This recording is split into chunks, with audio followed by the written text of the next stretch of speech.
Salut, aujourd'hui je vais te faire briller en société avec des connaissances scientifiques. Aujourd'hui on parle de l'histoire de l'univers. Alors l'univers c'est vraiment quelque chose de vaste, c'est vraiment un sujet, même l'histoire de l'univers c'est vraiment quelque chose de très intéressant, de très énorme.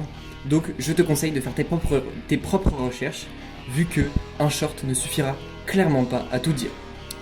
Le gros nœud que je suis ne connaît pas toutes les dates par cœur, donc allez faire vos propres recherches. Je ne connais pas tout et j'essaierai de vous mettre tout en commentaire, mais je sais pas si j'y penserai. Sur ce, je commence quand même parce que c'est très intéressant.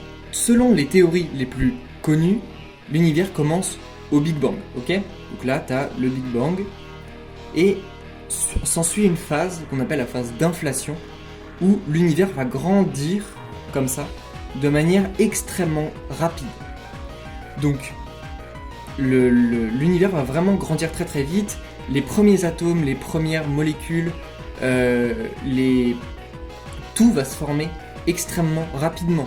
La première seconde, elle est cruciale. Mais vraiment, quand je dis cruciale, c'est crucial. Mais je connais pas toutes les time frames précises, donc c'est pour ça, n'hésitez pas à chercher. Environ ici, donc 300 000 ans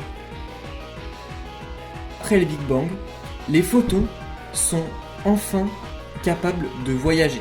C'est-à-dire qu'avant, c'était une bouillie d'éléments, si vous voulez. Et puis là, les photons, il y a suffisamment d'espace pour qu'ils puissent se balader. Et donc, c'est la première fois que l'univers est, entre guillemets, illuminé. C'est ce qu'on appelle le rayonnement fossile, le fond diffus cosmologique.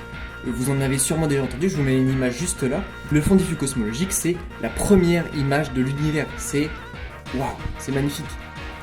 Et ensuite, les galaxies vont se former très très peu de temps après. En effet, notre galaxie, la Voie lactée, elle a environ 13,2 milliards, je mets 2 traits pour milliards, d'années.